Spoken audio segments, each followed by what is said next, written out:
Hey everyone, welcome back to Raspberry Rock. It's a beautiful day here today, nice and sunny and warm. I'm going to take my jacket off soon. Just one of those beautiful days that you can just sit around and enjoy. We were just photobombed by two trumpeter swans. That was awesome. I don't know where they came from.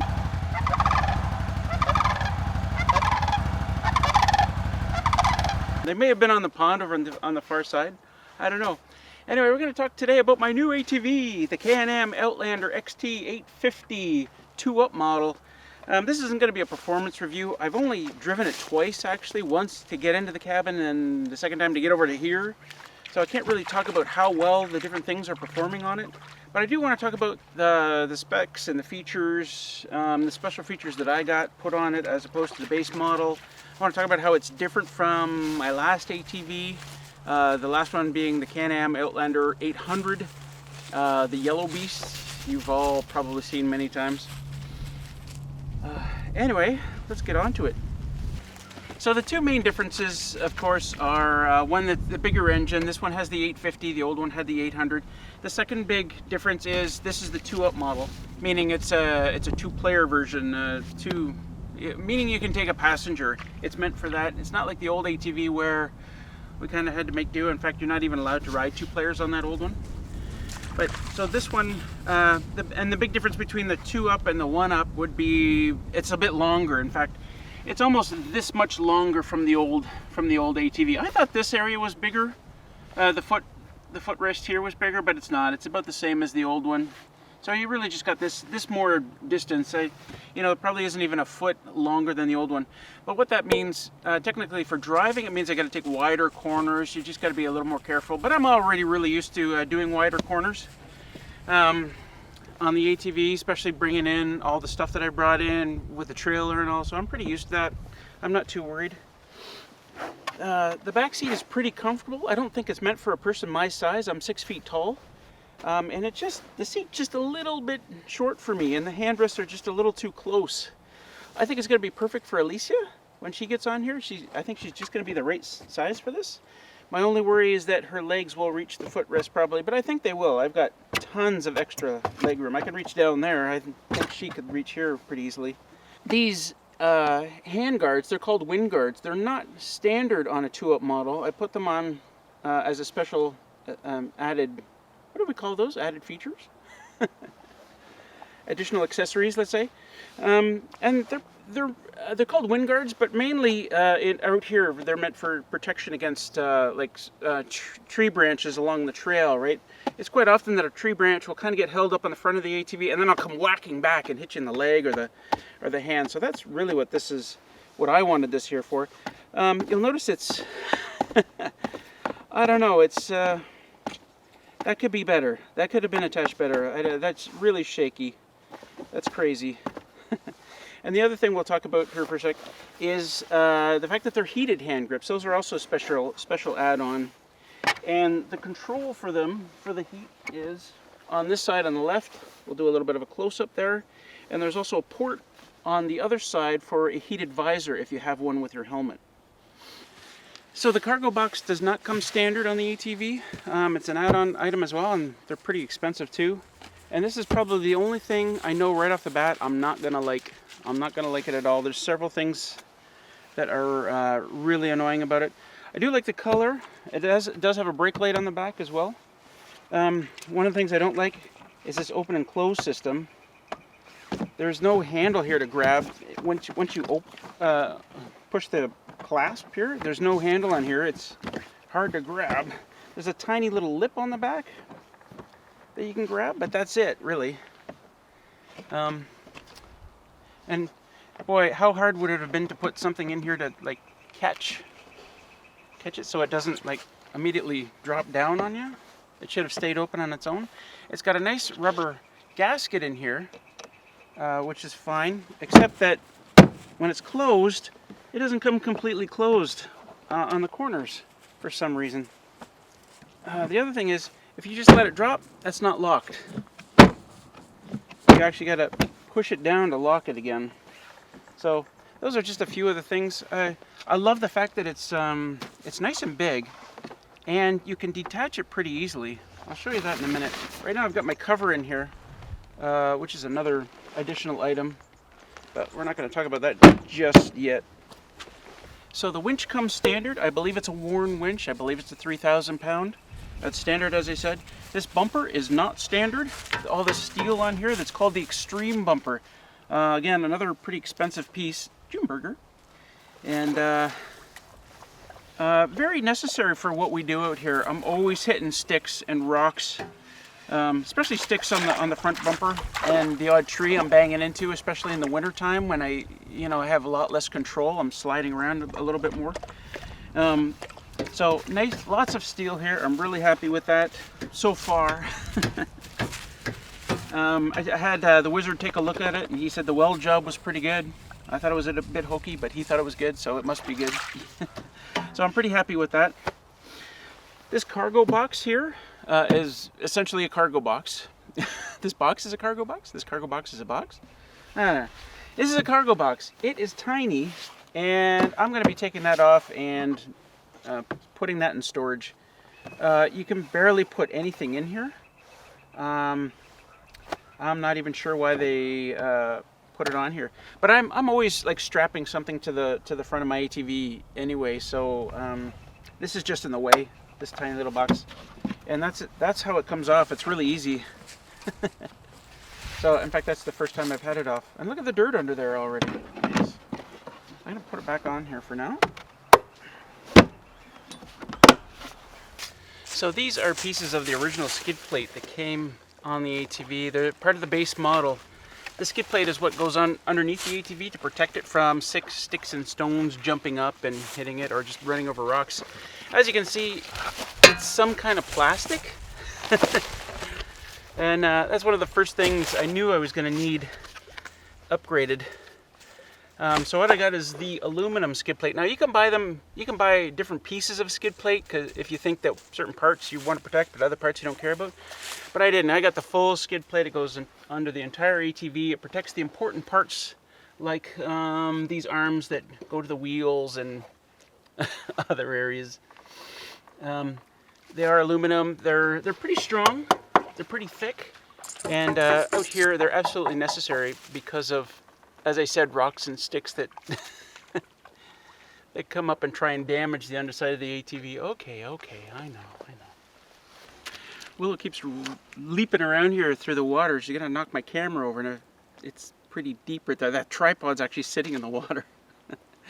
So this is a little trunk thing. My old ATV did not have this trunk here, and there was actually lots of space on the back of the ATV underneath the seat. It could have had a trunk. But this is actually pretty cool, and I like it. There's a fair amount of space in there. There's quite a bit of space in there. And one of the things they include is a little toolkit. I haven't even looked at this to see what's in here. Yeah, so a couple of wrenches, a screwdriver, something a bottle opener? No, I don't know what that is. Vice grips. Yeah, so that's pretty cool. How does this work? And they have their own little pocket right here where they slide in and out, which is nice. So that's actually quite a bit of space here. That's pretty valuable real estate to use. And it's also nice they've got a little bit of heat shielding tape put up here close to the muffler. So that was a good idea. One thing I also didn't have on my old ATV is it wasn't street legal. It didn't have plates on it, so I wasn't legally allowed to ride on the street. And my brother just automatically put plates on this and got it registered, so I can actually drive it on the street as long as I have a helmet on. In fact, I always should be wearing a helmet. And I've got one on order. It's coming. Alicia already has hers, and it's pretty nifty. So yeah, we'll be able to ride this on the street. And they go freaking fast too. I don't know what, but 100 kilometers an hour or something like that. I'll have to look that up. I'll look that up and I'll put it here on the screen here somewhere so you can see what the max speed is. What's interesting is it comes with two different keys. The one is like, what do they call it? The normal key, and it limits the speed, or it limits the RPMs, one or the other, so that you can't go above, and I think it's 70 kilometers an hour. And then the other one's the other key is called the performance key, where you can go faster than that. So I'm going to talk about a little bit about what we've got up here now. The key system is very different than my old key system. On the old ATV, it really was just a key. It had 3 settings: off, on with lights on, and then just on. This one does not have that. It just, here's the performance key, it's green. You just kind of plug it into the knobby thing. Turning it, twisting it does absolutely nothing. It does nothing on the display either. The display does not come on. This is how you're going to turn it off with the cutoff switch. Before you could just turn the key off. Now you have to use the cutoff switch to turn it off. So you still start the ATV in the same way. The display does not come on. In fact, it will come on if you just press it quickly. The display comes on, and it's going to show you the standard, what gear you're in, how fast you're going, whether you're in 4-wheel drive, and then the other things like there's a problem with the engine, or it shows there's a gas display as well, how much gas you've got, and then you can punch through a bunch of different, like the clock, trip 1, trip 2, total hours on the engine, you know, that sort of thing, time trip, RPMs if you want to see them. So you can go through all that. Oh, and after a certain time, it shuts off because you didn't do anything with the ATV. So if you're in cutoff, you can still press the start button to get the display, which is kind of neat. But you can't, obviously you can't start it when the cutoff is off. So kind of neat, and it really isn't going to matter which key I use. Maybe on the, if it's an RPM cutoff on the hills, you know, I might need performance mode because I gun it pretty hard going up hills. So I'll just run through quickly what's on the gear here. First of all, the hand grips are heated just like the passenger hand grips, which is an interesting feature. Even the throttle is heated, which is great because my hands get cold on the ATV, as I think snowmobilers face the same problems. Your hands get cold. My thumb gets incredibly cold, and if I don't stop, you know, and warm it up every now and then, you can get frostbite because it gets so cold. So I'm really happy to have that feature. We've got the standard brake. This lever runs the front and rear brakes, as far as I understand, and it's also got, the parking brake is just a little bit different, but it's pretty easy to figure out. And that's it. You've got the lights work sort of the same way, except that on the old one, you'd have to have the key in the lights position. Now you don't. You just have this to run your lights, so it's off, on, or high beams. Oops. Yeah, there we go. Off, on, high beams. You've also got a switch for your DPS, dynamic power steering system.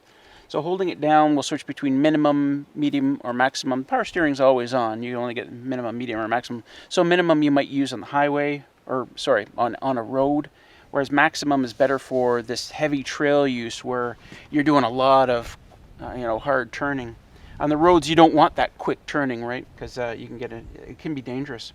So here we've got the dials for the heated hand grips, which is kind of nice, and it looks like you've got one for each of them.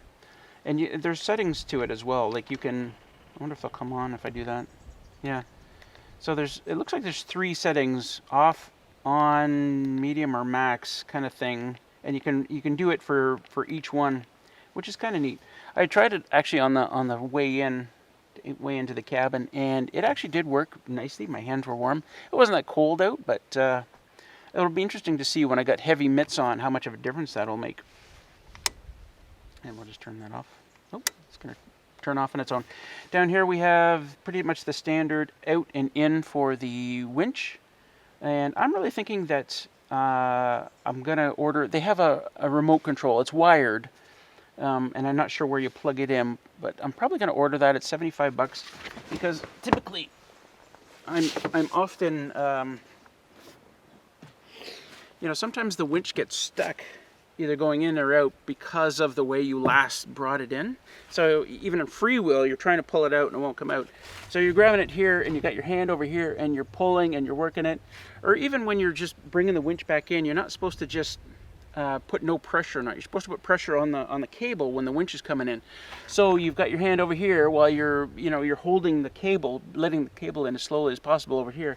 It's a real pain to do that. It'd be much nicer to stand here with a remote, you know, and do what you had to do. So I'm probably going to do that. $75. I think that's going to be worth it. On the other side, pretty much the same as before. in fact, there's nothing different about it. You've got a selector between 4-wheel drive and 2-wheel drive here, and I actually don't like that it's so accessible, because several times driving the old ATV, I would be going along the trail. I'd be having difficulties in some parts where I shouldn't have, and I thought, what the heck's going on here? And I realized I'd accidentally hit the switch and put it into 2-wheel drive. So I wish that was just a little less accessible, because there's no different here than the way it used to be. Also, you've got the throttle over here, and I can see the wire going to it for the heat, which is really nice. One thing I've noticed about this ATV already is that the throttles on these Can-Ams are really sensitive. You know, whenever somebody new drives a Can-Am, they're always going to have a heavy thumb. You know, they're going to be so you really got to feather that throttle.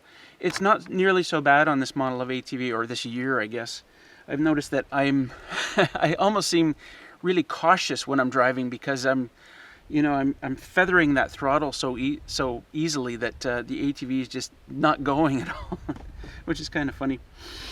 The gear selector is the same as before. You've got parking, reverse, neutral, high, low. It's the same. This handle seems smaller for some reason, and I think I'd like a larger handle. And it looks like it's easily swappable. There's just a nut on there holding it in place. I think I could take that off and swap it with something. I don't know what I'd swap it with. So that's it, folks. I hope you enjoyed my video on the features and specifications of this new ATV. I hope to do lots of videos in the future where we're actually working with the ATV and showing you what it can do, hauling firewood, or just getting supplies in and out of the cabin. At some point I got to do the exterior of the cabin, which means a lot of hauling of probably pine to get in here, so that'll be some interesting journeys that we're going to have with this guy. Yeah, and if you want to see more of our adventures here at Raspberry Rock, don't forget to subscribe. Hit the like button, leave a comment. I read all the comments, I answer most of them. And we'll see you in the next video. Take care, everybody.